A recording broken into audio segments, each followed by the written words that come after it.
Bueno, hermanos, estamos viendo las 23 cualidades del siervo de Dios. Esas son cualidades, son cualidades de carácter, espirituales, son necesarias para el ejercicio del pastorado, de ser maestro, de ser siervo, de ser servidor. De alguna forma, en el reino de Dios, se requiere ser respaldado por estas cualidades. Mira que el apóstol Pablo dijo, el que anhela obispado, buena cosa desea. Y obispado significa pastorado, ser anciano, diácono, lo que cualquier asunto de servicio. Pero es necesario, y se enumeran 23 cualidades, tanto en la parte de Timoteo como en Tito. Y bueno, esto es ya comida sólida, ¿no? No es lechita. Y vamos a ver, esta es la quinta cualidad que vamos a ver, el ser decoroso. Decoroso. Señor Dios Todopoderoso, bendice este tiempo, haz que tu palabra sea la que hable por mí y yo que sea solamente un emisario, un mensajero en tus manos. Usa tu palabra por la cual tú la has destinado para que venga sobre nosotros y hazla prosperar en el nombre de Jesús. Amén. Bueno, hermano, ¿qué significa ser decoroso? Decoroso, de acuerdo a la Biblia, es comportarse a tono con lo que uno es. Es decir, lo que ven por fuera, así mismo soy por dentro. O sea, no estoy fingiendo, no es una actuación, es genuino. A diferencia de los fariseos, que eran adornados por fuera, pero por dentro eran huesos secos. Y vamos a leer la parte esta de los fariseos, la hipocresía de ellos, que es todo lo contrario a decoroso. Dice, ay de vosotros, en Mateo 23, 25 al 28, ay de vosotros, y ese ay es una amonestación de juicio. Ay de vosotros, escribas y fariseos hipócritas. ¿Y qué significa la palabra hipócrita? Que yo estoy actuando, estoy hablando a través de una máscara. Yo no soy así. Es una hipocresía, es una máscara.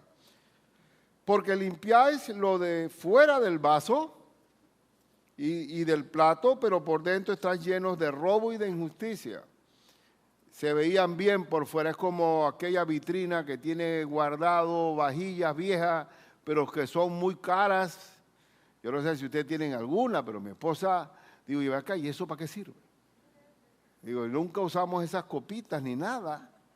Entonces, así eran los fariseos, eran puro adorno, pero estaban sucios. Y tú prefieres usar un frasco de mayonesa limpio y convertir el frasco de mayonesa en un vaso, que una copa de una vitrina que es puro adorno y presentación, pero está sucia. Y ese era el caso de los fariseos.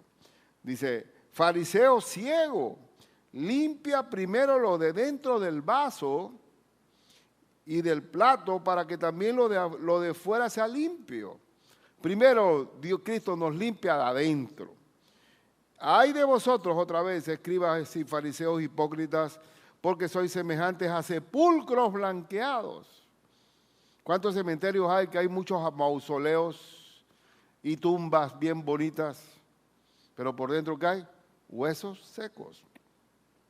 El fariseo era muy dado al adorno, porque sois semejantes a sepulcros blanqueados, que por fuera la verdad se muestran hermosos, mas por dentro están llenos de huesos de muertos y de toda inmundicia. Así también vosotros por fuera, a la verdad os mostráis justos a los hombres, venden una publicidad, un marketing, se muestran justos a los hombres, pero por dentro están llenos de hipocresía e iniquidad. ¿Esto es decoro? Esto es una decoración falsa.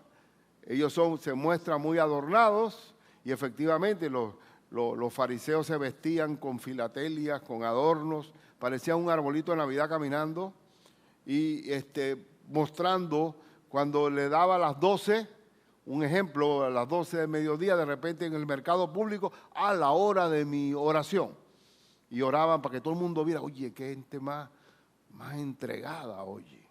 Ayunaban también mucho y no se afeitaban, andaban todos desgreñados, sin peinarse para que diga, oye, qué hombre más santo. Y él quería que todo el mundo supiera que estaba ayunando. Y así mismo cuando daban sus diezmos, tocaban trompeta para que todo el mundo viera lo que estaban dando. Bueno, eso se llama una decoración falsa, eso es una falsedad, ¿no? Pero el decoro significa que lo que se ve por fuera, mi testimonio, el fruto es verdad por dentro. Es fruto del Espíritu Santo en mí que se muestra. Y la gente del mundo tiene que ver ese fruto. La gente del mundo no anda por fe, anda por vista. Y necesitan ver el testimonio viviente del creyente para que lo crean. El creyente es como un foco en el monte. Ese foco no se puede apagar porque donde se apaga es una oscuridad total. Y así nos pasa a nosotros. Si nosotros dejamos de dar testimonio por cualquier cosita que hagamos y nos apagamos, la gente dice, mira, son iguales que nosotros, son idénticos que nosotros. Entonces, el decoro es algo que nosotros tenemos que distinguir muy bien. Porque el Señor quiere, como decía, que el fruto se vea. En el Sermón del Monte, Cristo dice en Mateo 5, 16, ¿se acuerdan que Él dice que una luz se pone en lugar alto para que la gente vea? Dice, así alumbre, dice el verso 16, así alumbre vuestra luz, vuestro testimonio, delante de los hombres. ¿Para qué? Para que vean. El testimonio se ve para que vean vuestras buenas obras.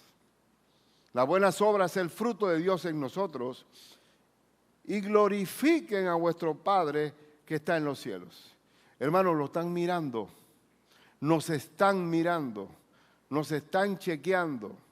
Cuando yo fui por primera vez a una iglesia evangélica, que yo había recibido a Cristo ayer, por ejemplo, y el domingo vine por primera vez. Yo no estaba ni sabía qué estaba hablando el hombre ahí al frente. Creo que era algo de Gálatas. Yo estaba ahora mirando cómo estaban peinados, cómo se paraban los otros, cómo se miraban. Porque no, ¿cómo estaba yo? Por vista, no por fe. ¿Me estoy explicando? Entonces, ¿qué ocurre en la iglesia? Si en la iglesia nos encontramos con hermanos que no dan un testimonio sano, de luz, eso se llama piedra de tropiezo para el que está comenzando.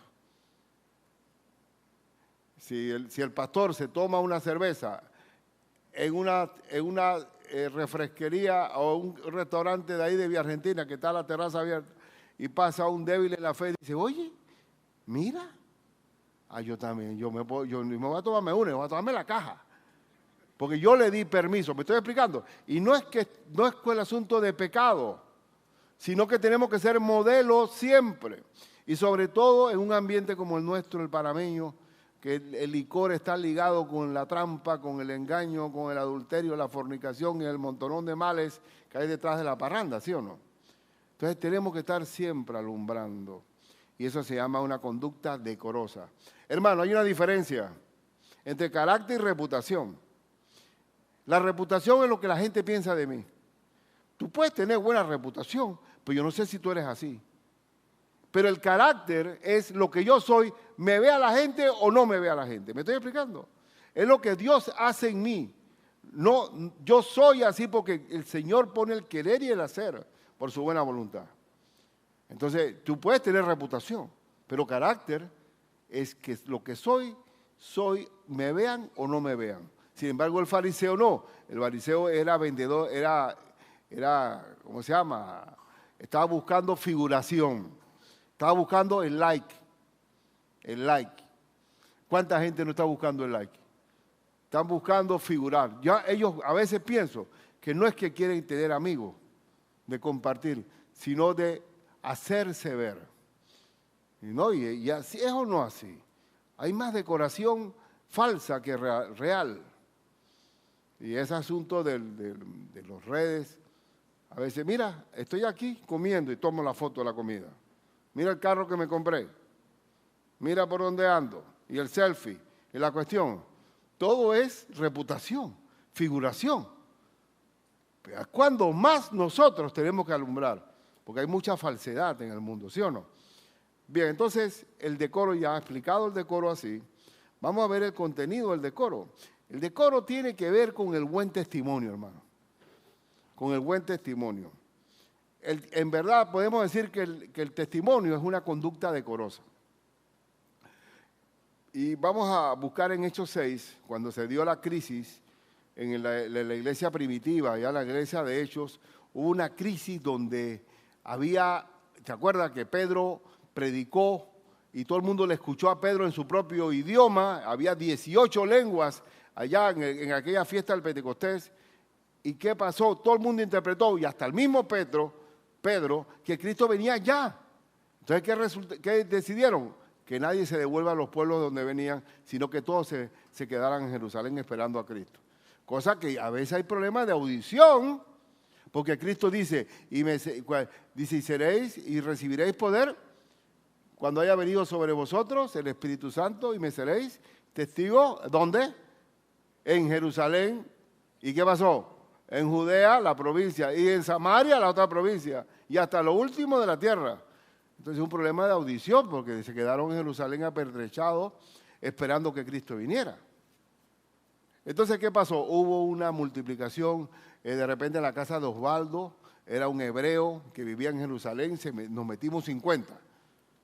Pero resulta que no alcanzaba la comida, hubo un descontento de las viudas griegas sobre las hebreas, que no había un buen repartimiento.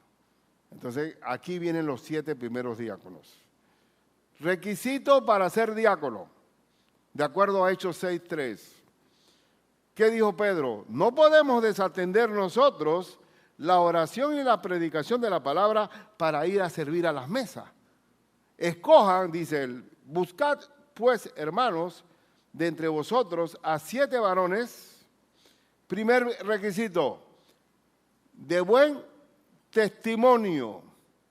¿Y por qué tiene que haber buen testimonio? Porque, hermano, si no entra la corrupción. Buen testimonio, decorosos, llenos del Espíritu Santo, guiados por Dios y de sabiduría, para que encarguemos de este trabajo. Y estos 7 diáconos después se convirtieron en 7 evangelistas. Y uno comienza siempre, yo comencé como diácono, pero se requiere como primer requisito el tener buen testimonio. El caso de Timoteo, el apóstol Pablo, que llamó a Timoteo su hijo espiritual, que lo vio nacer, que él fue su hijo, lo formó. Pero ¿qué hablaban de Timoteo la gente que estaba alrededor de donde vivía Timoteo? En Hechos 16, versículos 1 y 2, ¿qué dice?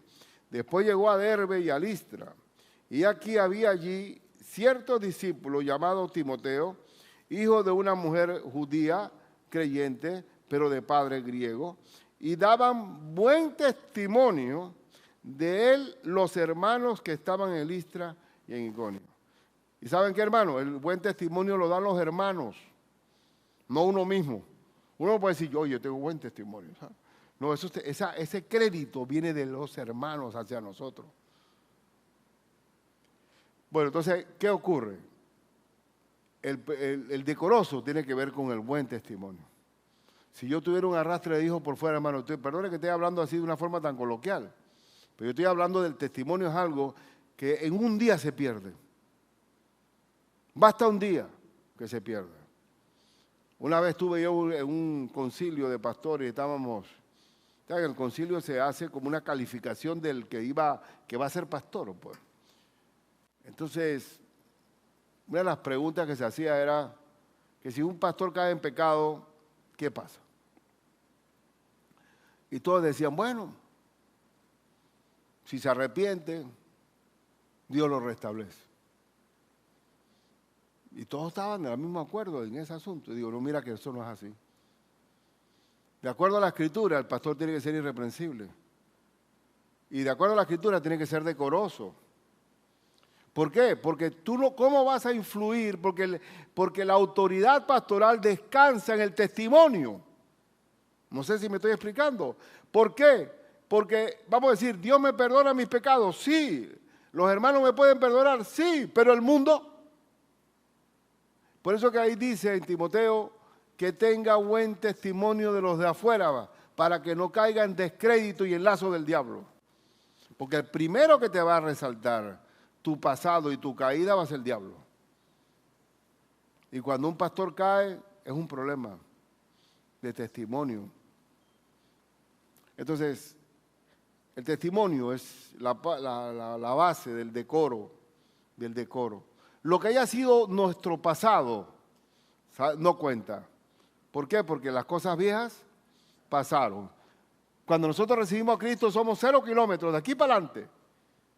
De aquí para adelante cuenta. Entonces, pero de aquí para adelante, si quiero pretender servir en el cuerpo de Cristo, tengo que tener buen testimonio. ¿Se entiende? Entonces, como decía, el decoro, nuestro testimonio decora la fe de Cristo y ganamos autoridad. Cuando uno tiene testimonio, decimos, eso te lo dijo el hermano Osvaldo. Eso es así como él te lo dice, porque él no miente. Él es íntegro. Ya cuando uno tiene el testimonio, no necesita hablar mucho. La gente te lo cree. Pero sin embargo, cuando no tenemos testimonio, como en el mundo que dicen, por mi madre, por mis hijos, oye, porque no les creen. Ya hay mentira, me estoy explicando.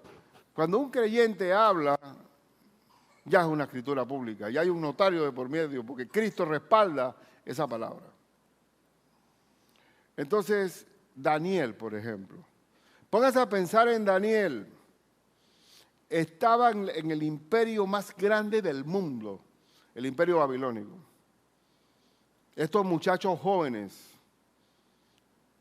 Y el rey Nabucodonosor quería babilonizar a estos hebreos. Le cambiaron hasta el nombre, poniéndole el nombre babilónico. Lo formaron en la ciencia de ellos. Pero ellos propusieron en su corazón guardar la palabra de Dios. No corromperse con la comida del rey, ni con el consumo. Porque cuánta gente dice, ay, cómo me gustaría vivir como la reina Isabel en el palacio de Buckingham. Daniel vivió en la propia majestad del rey Nabucodonosor. ¿Y qué pasó? Nabucodonosor reconoció al Dios de Daniel y lo hizo propio por el testimonio de Daniel y de sus amigos. ¿Y qué pasaba con Daniel? Léanse allí en Daniel 1:20. Y todo asunto de sabiduría e inteligencia que el rey les consultó a los 4 hebreos, los halló, ¿qué pasó?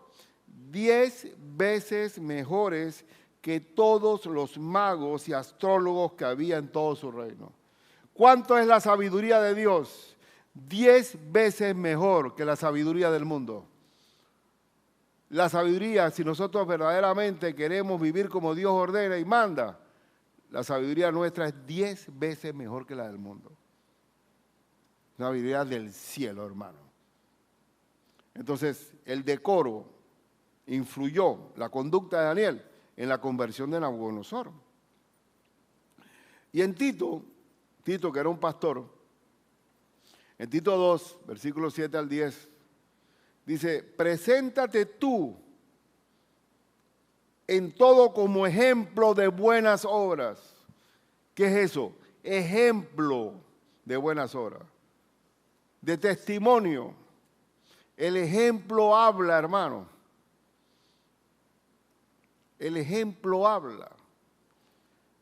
El testimonio de buenas obras en la enseñanza, mostrando integridad, seriedad, palabra sana, irreprochable, de modo que el adversario se avergüence y no tenga nada de malo que decir de vosotros. Tenemos que darle crédito a Dios de lo que Él dice es 10 veces más sabio que el mundo. ¿Usted puede decir amén a eso, hermano? ¿De verdad usted cree que yo lo creo a pie juntilla? Yo he probado 1000 veces que cuando Dios dice algo y lo aplico, me echo a reír. Digo, Dios no falla, no falla. Hasta con lo de la viuda pobre y el juez injusto. Una vez probé ese asunto. ¿Se acuerda que la viuda iba donde el juez y estaba ahí, siempre en la corte? ¿Y quién está? ¿Quién falta? Una, la viuda de ayer y la de ayer. Oye, pero esa mujer limpia, esa mujer que representa para mí. Y al final, ¿qué pasó? El juez la atendió. No porque quería, sino para quitársela encima. Y así mismo yo cuando era abogado y ejercía, ahora ya no soy abogado, a mí no habla de código judicial, ni fiscal, ni civil, ni penal. Háblame de Corintios, Romanos, Efesios, Filipenses. Yo tengo que verla con ese mundo del César. Pero sí, cuando iba a un tribunal me quedaba ahí, aguantando ahí, que el hombre se asomaba y yo hacía así, me quitaba la cara y bravo ahí. Digo, te voy a aplicar la viuda aquí. Digo, oye, llámate al abogado ese. Por cansancio, porque Cristo no falla. Entonces yo he aplicado cada cosa que diga el Señor, así mismo es. ¿Saben lo que significa amén? Así es. Amén y amén, eso significa la palabra amén. Entonces dice, exhorta a los siervos, ponga ahí para que sea un poco más contemporizado, ponga en vez de siervo, empleado. Exhorta a los empleados que hay en esta iglesia a que se sujeten a sus amos, que le obedezcan como a Cristo, que agraden en todo, que no sean respondones. Oye, ¿por qué siempre a mí? Así yo estoy cargando, yo veo que a mí me están tirando todo y esta gente está fresca ya. No sea respondón. Rinda, agrade en todo. También lo he aplicado en mi vida profesional. Yo trabajé 25 años, hermano. Yo no es que vine de allá buscando trabajo y me encontré que iba a hacer hoy, yo voy a aplicar como pastor. No, yo dejé mi trabajo para venir acá. Y todos estos principios se aplican a la vida. Que no sean respondones, no defraudando, no robándose las cosas de la empresa, sino mostrándose fieles en todo, para que en todo, ¿qué pasó? ¿Cuál es la palabra? Adornen, decoroso, adornen la doctrina de Dios, nuestro Salvador. Entonces, ¿qué significa, hermano? A nivel de creyentes, ¿cómo uno adorna en el trabajo la doctrina de Cristo? Con estos requisitos, agradando en todo, siendo obedientes a su trabajo. No como aquel creyente que a veces confunde persecución. Es que a mí el diablo me está persiguiendo. Ayer, ¿sabes por qué me está persiguiendo? Ayer tuvimos una vigilia toda la noche, hasta las 6 de la mañana, ahí dándole, peleando con el diablo. Llegué tarde, bueno, pues me llegué tarde porque no tuve tiempo para dormir. Oye, me metieron un memo de amonestación por llegar tarde. Y siempre me pasa los viernes en la vigilia para el sábado. Y hermana, eso está bien. Eso está bien. Bien puesto la amonestación. A lo que llamamos muchos persecución, es simplemente desobediencia en el trabajo. Entonces, ¿cómo yo adorno la doctrina de Cristo? Siendo buenos empleados. Igualmente acá a nivel pastoral, ser ejemplo. ¿Por qué? ¿Por qué tiene que ser así? Porque el fruto tiene que verse. El fruto tiene que la gente mirarlo. Mateo 5:16. Ah, bueno, ya lo leí. Perdón, me eché para atrás. Perdonen, hermano, perdonen. Segundo, primero, que el decoro tiene que ver con el testimonio. Pero es necesario también separarse de aquel que no tiene decoro. Porque en la propia iglesia puede haber una hipocresía de fariseo, en que no estamos viviendo decorosamente, sino que somos cristianos en el culto y diabólicos en el trabajo. Y entonces eso pareciera que hubiera una especie de esquizofrenia de dos personalidades, que yo soy en la iglesia y se habla así, es que yo le sirvo a Dios. No, nosotros somos servidores a Dios de tiempo completo. Porque yo fui ganado para Cristo en mi trabajo. y compartí el Evangelio de Cristo en mi trabajo. Pero me gané el derecho de hablar porque fui luz. Usted sabe que hablar significa ser sal de la tierra. Pero para poder ser sal de la tierra tiene que ser luz primero. Es decir, que la gente vea los buenos frutos en uno. No para que le digan a uno San Ricardo, sino para llevarlos a Cristo. No sé si me estoy explicando. Entonces, vamos a leer esto. Segunda a los Tesalonicenses 3, 6 al 11. Pero os ordenamos, hermanos, qué bueno que Pablo habla orden, mandato, en el nombre de nuestro Señor Jesucristo, está hablando con potencia, que os apartéis ¿de quién? ¿De quién? De todo hermano que ande como desordenadamente. Por favor, apóstol, explícame qué significa desordenadamente. Gloria a Dios porque la Biblia todo lo explica. Desordenadamente, ¿cuál es? Y no según la enseñanza que recibisteis de nosotros. Por favor, explica qué es desordenadamente, apóstol. Dice, porque vosotros mismos sabéis de qué manera debéis imitarnos. Pues nosotros no anduvimos desordenadamente, otra vez, entre vosotros, ni comimos de balde el pan de nadie. El apóstol Pablo no fue un arrimado, un recogido, un mantenido. Él trabajó con sus manos. ¿Y qué sería entonces andar desordenadamente? No trabajando en nada. El Señor nos manda a trabajar, hermano. ¿Y qué más dice? Sino que trabajamos con afán y fatiga, día y noche, para no ser gravosos. ¿Qué significa gravosos? No ser una carga a ninguno de vosotros. No porque no tuviéramos derecho. El apóstol podía decir, yo soy apóstol, sosténgame. No porque no tuviéramos derecho, sino por daros nosotros mismos un ejemplo para que nos imitaseis. Porque también cuando estábamos con vosotros os ordenábamos esto. Si alguno no quiere trabajar, tampoco coma. Porque oímos que algunos de entre vosotros andan otra vez desordenadamente. Entonces, ¿qué significa desordenadamente? No trabajando.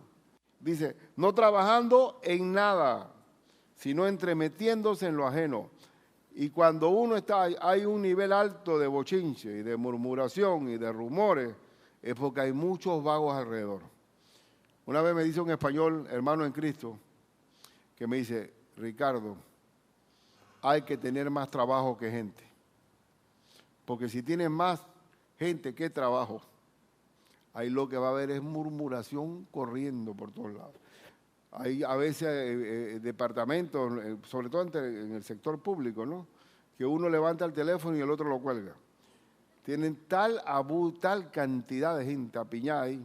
¿Y qué es lo que va a haber ahí? Si hay poco trabajo frente a la cantidad de gente. Se va a entremeter en lo ajeno. El trabajo ayuda. Yo fui a mi pueblo Aguadulce y estuve la semana del campamento de matrimonios. Y yo decía, yo caminaba a mi pueblo y yo no conozco a nadie. Nadie. No veo ni canosos aquí. Yo decía, pero ¿cómo? Hasta que un día me encuentro uno que estuvo conmigo en primaria, hermano. En primaria. Y hablamos. Hablamos también de muertos, ¿no? No, que se murió fulano. Y entonces él me dice a mí, Ricardo, ¿tú te acuerdas que jugábamos béisbol? Y el campo del terreno de béisbol era tan lleno de piedra que venía la roleta, el rolling tenía que estar chispa porque te podía, ¡pam!, la bola da un golpe. Entonces, pero nos pasamos una vida maravillosa.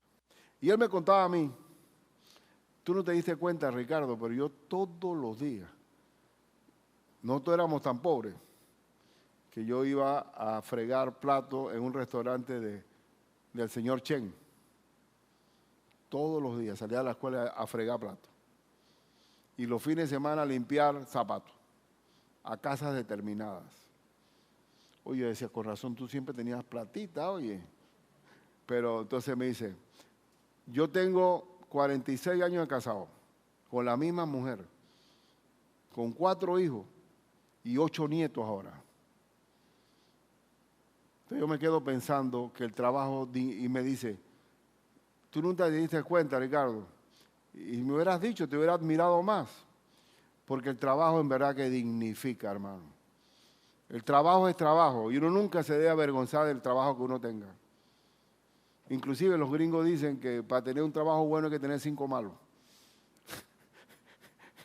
Entonces, pero trabajar te enseña.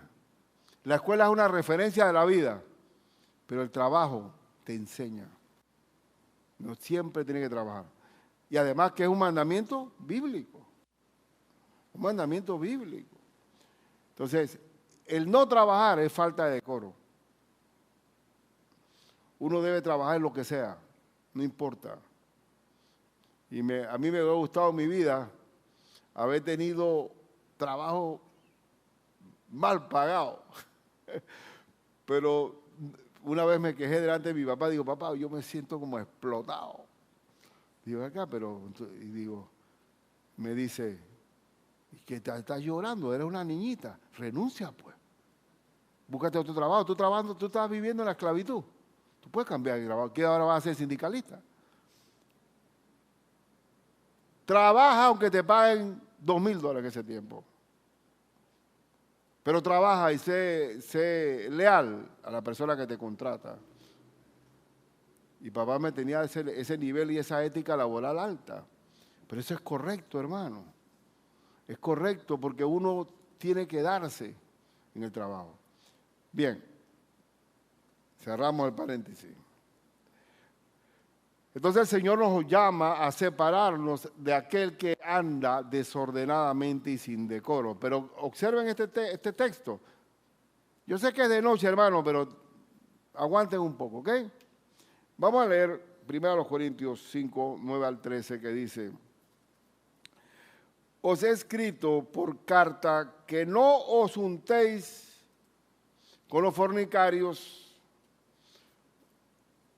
no absolutamente con los fornicarios de este mundo, o con los avaros, o con los ladrones, o con los idólatras, pues en tal caso os sería necesario salir del mundo, ¿es verdad?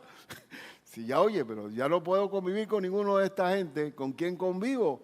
Si nosotros estamos para alumbrar al mundo, tendrían que salir del mundo. Esto es un buen punto en que la Biblia no justifica conventos y monasterios donde una persona buena se mete allá adentro y ahí no convive con el mundo. ¿Cómo va a influir la luz del mundo si estás encerrado? Pero ¿con quién entonces está diciendo él que no se junten? Sigamos leyendo.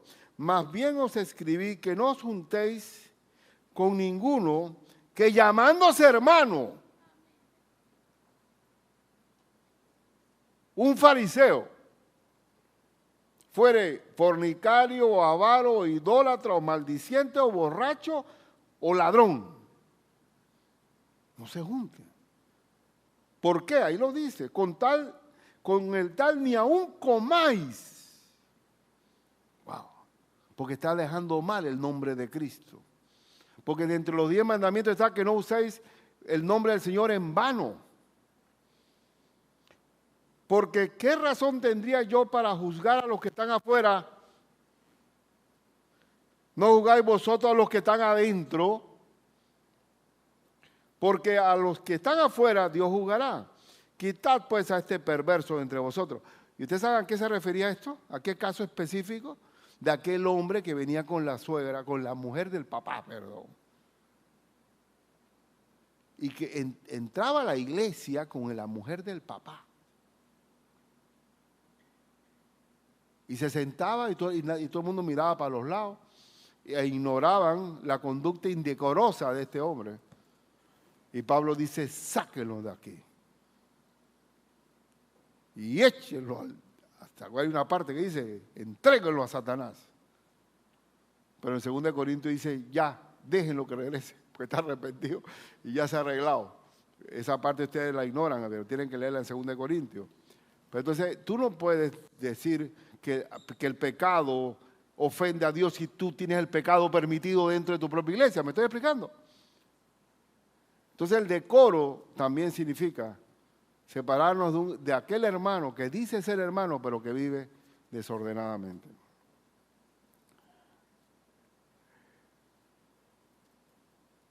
Y también quiero decirles algo. A veces decimos que la iglesia de Corintios, hermano, desde el capítulo 1 hasta el capítulo 15, en 1 Corintios, era corrección y corrección y corrección y corrección y corrección. Andaban contrario a lo que Dios ordenaba. Eran niños espirituales, bebés que tomaban leche, pero no subían de nivel a la carne. Quizás estos requisitos de las 23 cualidades es más carne, ¿no? ¿Y qué pasó con esa iglesia de Corintios? No eran decorosos. ¿Por qué?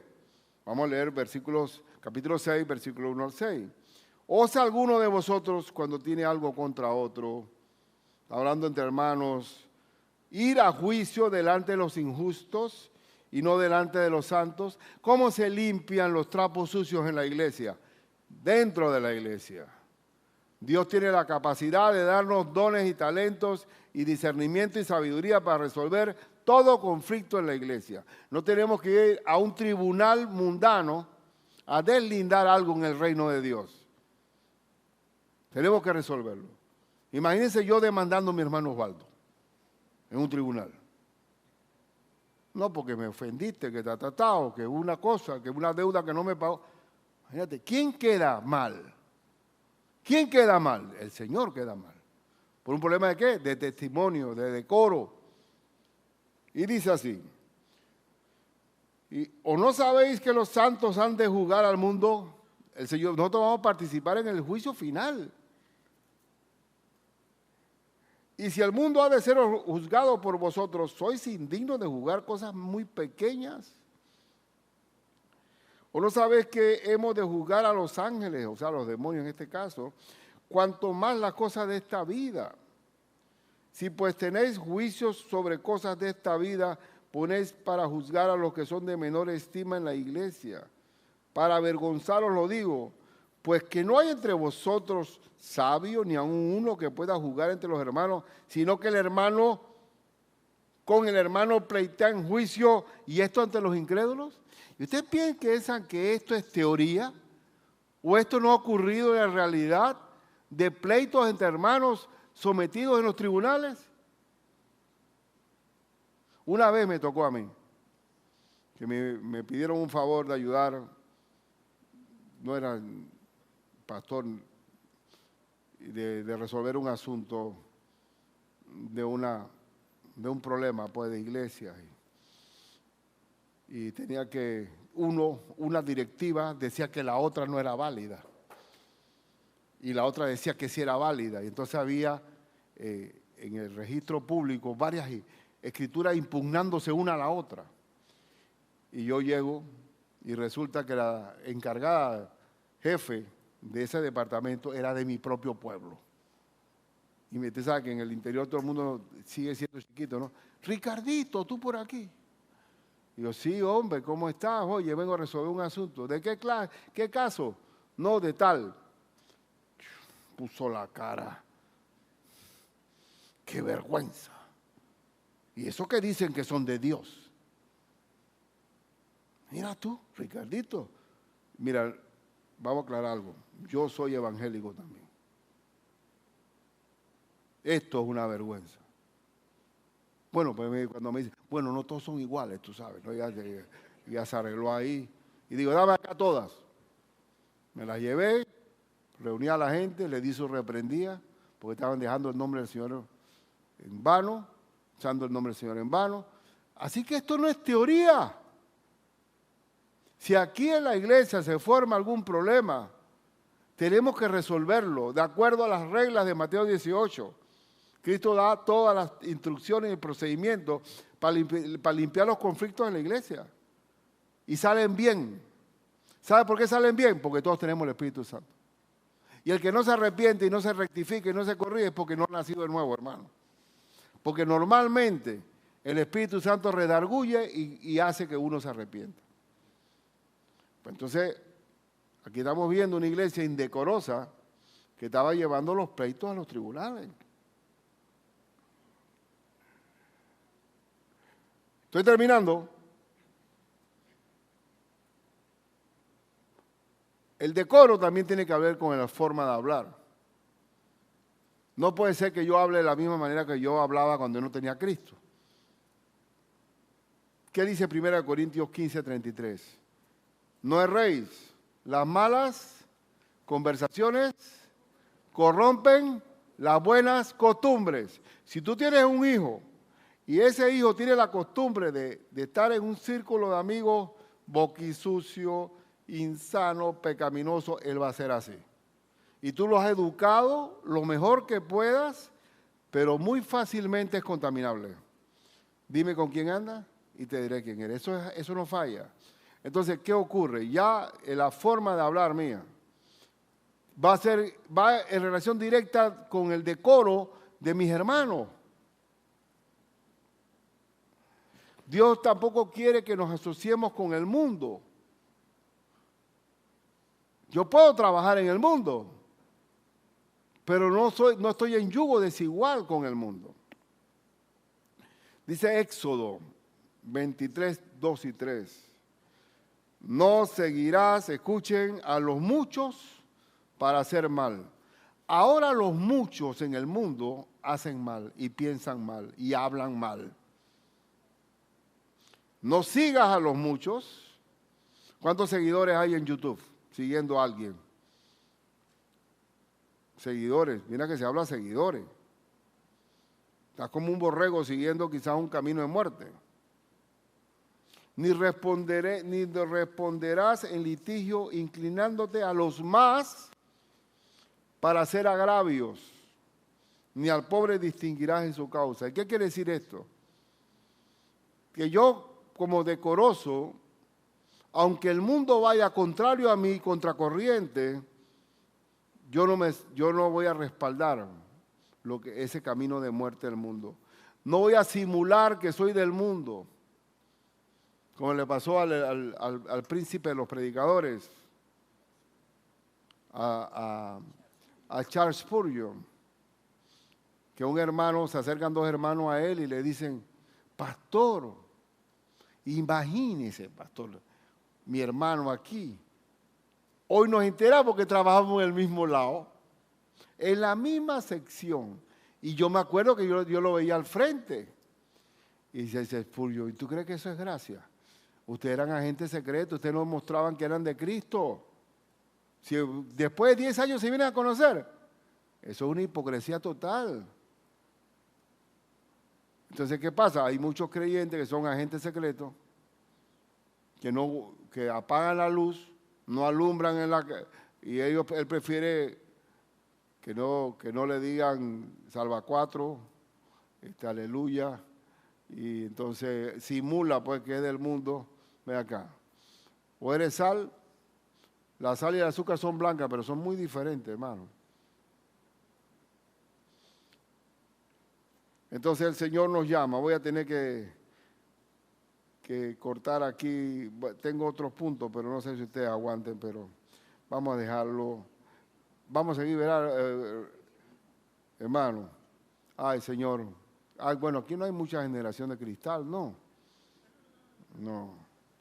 Miren, el Señor nos ordena a estar juntos. ¿Dónde? Como yo le decía a una muchacha que tuve en la iglesia, y su vida se ha apartado y me la encontré. Y su vida ha sido un desastre. Y yo le preguntaba a ella, ¿cuál fue el mejor tiempo de tu vida? Cuando estaba con Cristo, pastor. Bueno, me alegro mucho. Ahora estás mordida por los lobos por todos lados, ¿no? Ahora el mundo está sentido, sí, pastor. Pero regresa, oye. Tienes que regresar por ti misma. Entonces, ¿quién es el bienaventurado? ¿Qué dice el Salmo 1? Bienaventurado el varón que no anduvo en consejo de malos. Un creyente no se asocia con el mundo. Si tú te asocias con el mundo, tú vas a recibir consejos de malos. Te van a inclinar a hacer cosas que no convienen, porque hay una mente reprobada allá. No anduvo en consejo de malos, ni estuvo en camino de pecadores, no siguiendo un camino de muerte, ni en silla de escarnecedores se ha sentado. ¿Quiénes son los escarnecedores? Lo que tú es burla, chanza, bromas pesadas, ponerle caricatura a la gente. O sea, esos son los escarnecedores. Sino que en la ley de Jehová está su delicia. Nosotros venimos aquí a escuchar palabra y consejo de Dios. ¿Lo vamos a encontrar afuera? Lo vamos a encontrar en la iglesia del Señor. Y en su ley medita, de día y de noche será como árbol plantado junto a corrientes de agua, que da su fruto a su tiempo y su hoja no cae. Cuando estamos en el decoro de obedecer lo que Dios ordena, somos un árbol plantado junto a corrientes de agua. No tiene los solazos que hay ahora. Siempre hay agua viva alrededor. No andamos con el consejo del mundo. Proverbios dice, y él me enseñaba, Proverbios 4, y me decía, retenga tu corazón mis razones. Le está diciendo el Padre Celestial al Hijo, reténlo mi consejo en tu corazón. Guarda mis mandamientos. Guarda significa obedece mis mandamientos y vivirás. Adquiere sabiduría, hijo. Adquiere inteligencia, que viene de la palabra. No te olvides ni te apartes de las razones de mi boca. No la dejes, ella te guardará, ámala y te conservará. Eso es lo que el Señor quiere con nosotros. Esa es la parte decorativa. Bueno, las consecuencias de asociarse con el mundo. Vamos a pensar que hemos perdido el testimonio porque tenemos amistades con el mundo. ¿Cuáles serían las consecuencias que hay? La consecuencia es miseria en primer lugar. El Señor ordena en el Antiguo Testamento a no empatarse con los impíos, que no empatarse con los que están fuera del pueblo. ¿Por qué? Pues ahí lo dice, en Números 33, 55 y 56. Y si no echaréis, a los moradores del país de delante de vosotros, todos estos amorreos, ¿se acuerdan la colección de esas eran? Amorreos, fereceos, yo que no me acuerdo todos esos feos, cómo se llamaban, pero era un montón que tenía que decir, saca a esa gente y no te pegues a ellos. ¿Por qué? Porque se te va a pegar todo lo malo de ellos, ¿verdad? Ahí lo dice, si no los echaréis a los moradores del país delante de vosotros, sucederá que los que dejaréis de ellos serán por aguijones en vuestros ojos y por espinas en vuestros costados, y os afligirán sobre la tierra en que vosotros habitareis. Y eso también se aplica al mundo. Si nosotros permitimos que el mundo entre a la iglesia, que el mundo entre a nuestro sistema de vida, nos va a venir la desgracia, la miseria espiritual. Y dice, además haré a vosotros como yo pensé hacerles a ellos. ¿Quiénes son tus amigos? ¿Con quién andas? Tu testimonio depende de eso. ¿Saben cuál fue el mayor sabio en la Biblia? ¿Quién fue? Y Salomón, ¿se acuerdan en Proverbios? Que Salomón decía, hijo mío, cuídate de la mujer extraña, no le mires. Cuidado que te extravían los ojos. Vas como buey al matadero, hijo mío. ¿Se acuerdan? Te vas a ser destruido, vas a ser reducido a un bocado de pan. Aléjate, no te acerques, pasa por otra calle. Oye, el hombre cayó por allí. ¿Cuántas mujeres tuvo Salomón? Era una enfermedad, como 1000 mujeres. Y eso es una enfermedad, no tenía problemas económicos. ¿Y qué pasó? ¿Qué hubo cuando el Señor cuando uno se aparta de la palabra? ¿Qué vino sobre Salomón? Miseria. Y así dice Primera Reyes. Pero el rey Salomón amó, además de la hija de Faraón, imagínate tú, de Faraón, que no hay que mirar para Egipto nunca, a muchas mujeres extranjeras, a las de Moab las peores, a las de Amón quizás eran más sexy, no sé. Problema de que, ¿cuál es el yugo? La mujer es mi hermanita en Cristo. A la de Sidón, a las Eteas, gente de las cuales Jehová había dicho a los hijos de Israel, no os llegaréis a ellas, ni ellas se llegarán a vosotros, porque ciertamente harán inclinar vuestros corazones tras sus dioses. A estas pues se juntó Salomón con amor, o sea, se apasionó.